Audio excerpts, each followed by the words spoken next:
Canada's members of parliament will be given panic buttons to call police in an emergency, amid growing harassment, intimidation and threats of violence. The move was announced by Public Safety Minister Marco Mendicino, who has himself received death threats.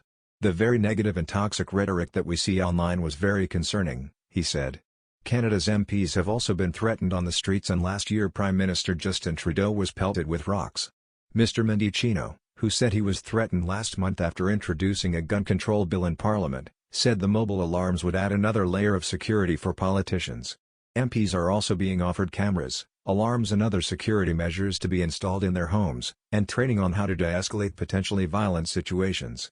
"We need to have a space where we can have vigorous debates without seeing the level of vitriol and near-physical confrontation and out-and-out incitement to violence and death threats," Mr. Mendicino said. Several politicians have previously criticized the Royal Canadian Mounted Police, which is in charge of their safety, for not taking their concerns seriously.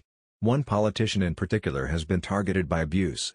Jagmeet Singh, the leader of the small leftist New Democratic Party and a practicing Sikh, was harassed by angry protesters last month during a campaign visit in Peterborough, Ontario.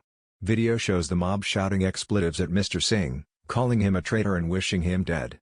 Mr. Singh later said the encounter was one of the most intense, threatening and insulting incidents of aggression in his career, and that his staff feared for their safety. Nasty, angry, frustrated people. Several MPs have said that the vitriol has intensified since an anti-vaccine mandate protest occupied Ottawa in February and March. The so-called Freedom Convoy saw the city brought to a standstill as hundreds of lorries blocked roads. Canadian media reported that for a few days during the protest, Mr. Trudeau and his family were evacuated to a secret location for their own safety. Liberal MP Judy Sgro said many politicians were feeling very unsafe in the wake of the protests. She added that she did not take a panic button initially, until someone followed her home one day. "I think women are more vulnerable and feel much more vulnerable as well," Ms. Sgro said. "So improving security for all parliamentarians, it's unfortunate, but we seem to be in a difficult time in society right now.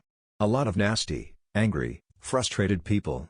In 2020, a man armed with several guns drove a truck through the gates of the estate where Mr. Trudeau and his family lived. The man, who had made social media posts about QAnon, said he wanted to talk to the Prime Minister, but was arrested without incident and later plead guilty. Last month the PM was forced to cancel plans to appear in person at a Liberal fundraiser in British Columbia after concerns that an aggressive protest outside the event could escalate.